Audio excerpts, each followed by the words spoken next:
you must be knowing the basics of graphical representation. In this part of the lecture, as you can see, we shall learn graphical representation in two-way ANOVA. और सबसे पहले तो हम लोग graph पे काफ़ी काम कर चुके हैं, उस पे रिलेटेड बहुत सारे लेक्चर्स भी आपके पास अवेलेबल है, आपके करिकुलम का भी हिस्सा है, आपने बीएड में भी पढ़ा, एमएड में भी पढ़ा। लेकिन बेसिक ये है कि जो एक्सिस का कंसेप्ट है, कोई भी जो हमने आपको क्लास में भी बताया था, ये this is the basic of any graphical representation. 3 dimensional geometry का हम लोग इस्तेमाल करते नहीं, अब तो एस्ट्रोडायनामिक्स इन डायमेंशन की बात करता है, लेकिन हम लोग सिर्फ 2 डायमेंशन की बात करते हैं, एक्स एक्सिस और वाई एक्सिस, और इसी के बीच में जो भी है, क्योंकि कोऑर्डिनेट सिस्टम में किसी पॉइंट को लोकेट करना वगैरह भी हम लोग बात जान चुके हैं। So whenever we are talking in terms of the graphical representation, ultimately we are talking in terms of this space, और फिर निगेटिव पॉजिटिव साइन को ले लें तो इधर भी, इस साइड भी और फिर इस साइड भी, that you know, that is not the focus of the lecture. For the same you can go through the other part of the lecture already available to you. एक तो ये कि हमारे पास 2 तरह के स्टैटिस्टिक्स हैं, एक डिस्क्रिप्टिव स्टैटिस्टिक्स और दूसरा इन्फेरेंशियल स्टैटिस्टिक्स। ये जो आपका एफ टेस्ट है या टी टेस्ट है, ये सब आपके इन्फेरेंशियल स्टैटिस्टिक्स है, और ये ग्राफिकल रिप्रेजेंटेशन आपका डिस्क्रिप्टिव स्टैटिस्टिक्स है, जैसे measures of central tendency, measures of variability, measures of relative position, relationship and graphical representation of data are the 5 major descriptive statistics. और रिसर्च खास के जो प्योर क्वांटिटेटिव या फिर पॉजिटिविस्ट पैराडाइम के लोग हैं, वो दोनों को मिलाने की बात नहीं करते हैं, और ये एनोवा तो ऑब्वियस है कि ये it is parametric as well as it is inferential in nature. फिर भी आप चूँकि मिक्स्ड रिसर्च के आ जाने से, फिर बहुत सारे सॉफ्टवेयर के अवेलेबल हो जाने से ग्राफिकल रिप्रेजेंटेशन बहुत आसान भी हो गया, सॉफ्टवेयर में डालिए तो आ भी जाता है। And if we are talking in terms of the mixed research where we are trying to mix the probability sampling technique and non-probability sampling together, then we can also employ the graphical representation, that is the descriptive statistics along with the inferential statistics, that is your two-way analysis of variance. So usually parametric statistics uses inferential statistics, not descriptive statistics like graphical representation of data, but mixed paradigm and existence of computer आ गया है तो calculation और खास के put करना, internet and available software है popularised it. खैर हमारा पर्पस सिर्फ ज्ञान इकट्ठा यहाँ करना है, ये है नहीं कि कहाँ इसका इस्तेमाल होगा या नहीं होगा, क्योंकि हम लोग पहले भी डिस्कस कर चुके हैं कि अभी भी वर्ल्ड रिसर्च पैराडाइम बार को झेल ही रहा है। कुछ लोगों का ये कहना है, कुछ लोगों का वो कहना है। That is not the affair of today's lecture. The lecture is limited to how graphical representation is rather can be employed with respect to two-way ANOVA. So graphically the main effect is the curve joining the points representing the mean performance on the levels of a particular factor averaged over the other factors in the experiment. So we all know कि main effect क्या होता है किसी भी dependent variable पे एक independent variable का, तो उसको प्लॉट कर सकते हैं, और प्लॉट करने में this is the basic. The main effect plots are the graph plotting the means for each value of a categorical variable. This is used to determine whether और not the main effect is present for the categorical variable. मतलब main variable significant है या नहीं। यद्यपि researcher ये मानते हैं कि वो एफ ही आपको सही रिपोर्ट देगा, graphical representation is not so important. और यदि आप ग्राफिकल रिप्रेजेंटेशन भी करते हैं तो तभी करें जब आपने वैल्यू कंप्यूट कर लिया है। वैसे भी हमारा रिसर्च कहता है कि once the value is insignificant everything is over. आप ग्राफिकल रिप्रेजेंटेशन करें या नहीं करें, but the focus of the lecture is not that. The focus of the lecture is how graphical representation can be done and what is its meaning, what it shows. मान लीजिए आपके net में कोई question आ गया कि ये condition है graphical में, तो इसका क्या मतलब हुआ, then you will be able to decode, and that is the real purpose of the lecture. If the line is horizontal, horizontal का मतलब समझते हैं ऐसे, मतलब इसके पैरेलल, यहाँ कोई लाइन यदि ऐसे है, that is horizontal. If the line is horizontal, in other words parallel to the x-axis, then there is no main effect existence.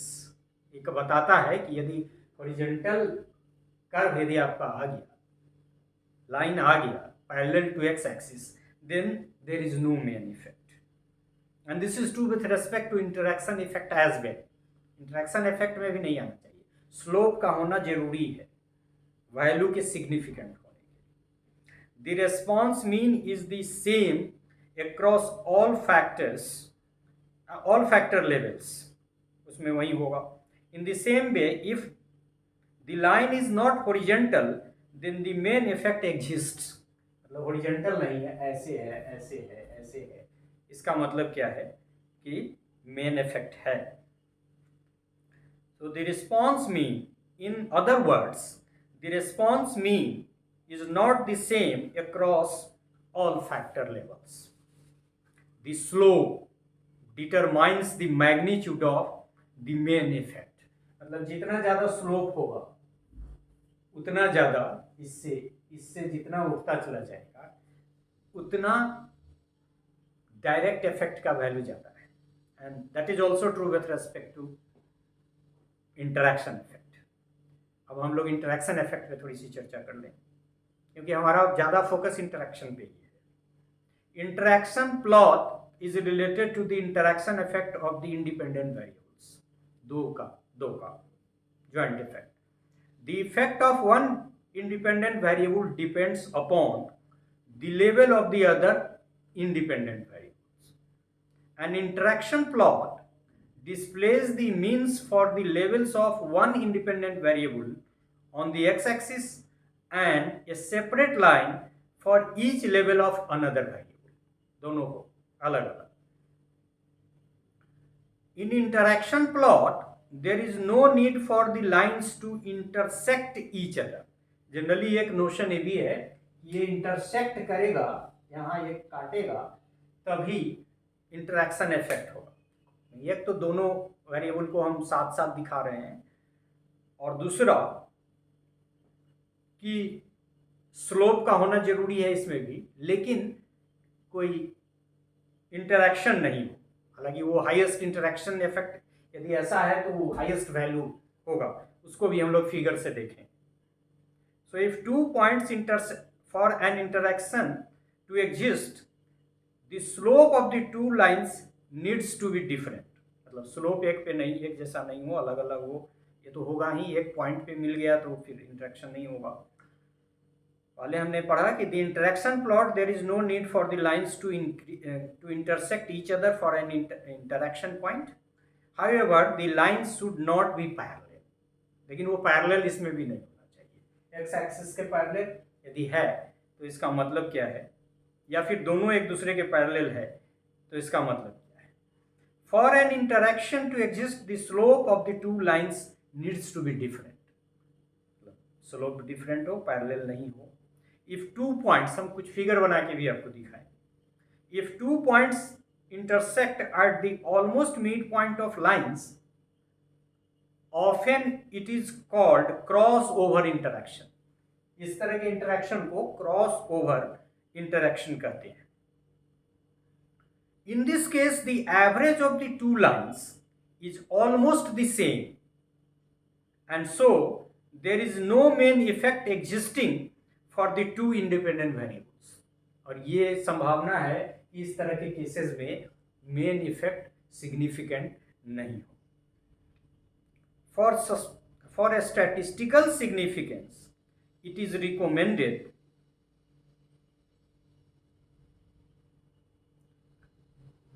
to perform ANOVA test.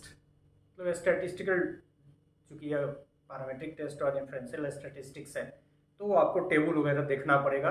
Graphical representation is not the basis of hypothesis selection, rather it may not be the basis of hypothesis selection and hypothesis rejection in experimental research.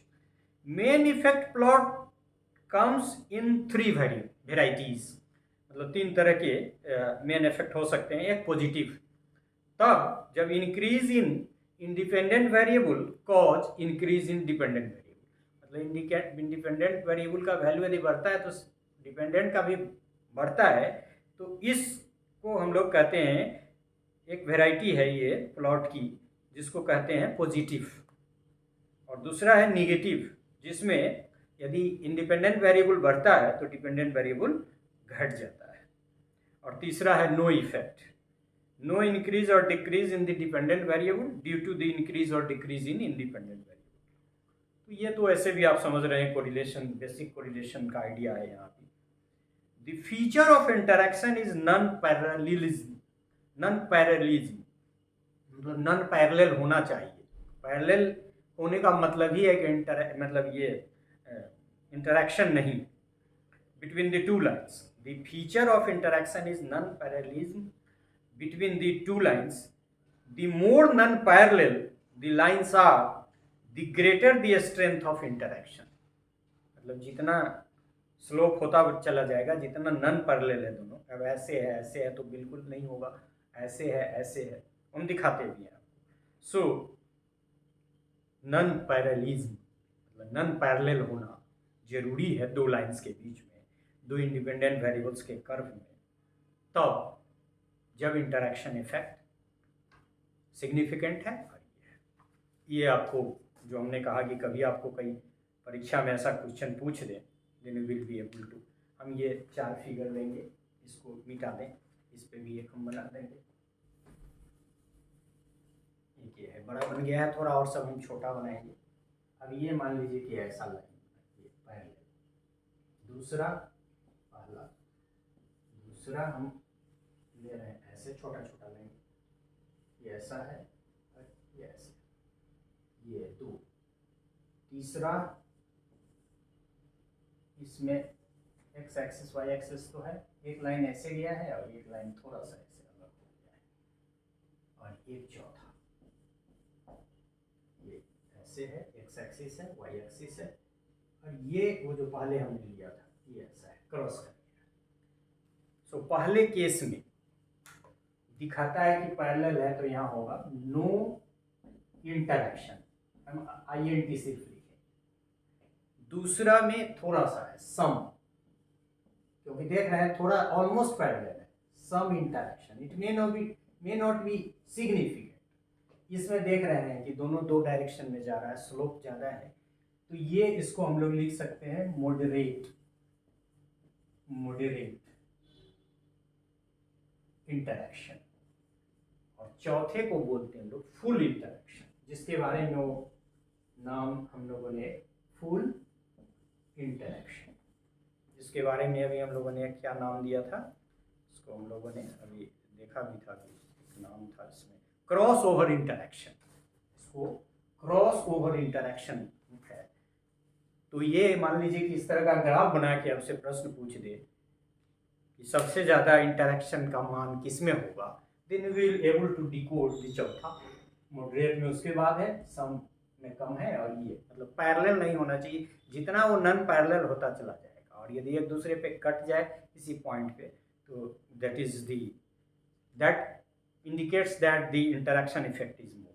So this is all about this part of the lecture in which we discussed graphical representation and how it is important and how it can be placed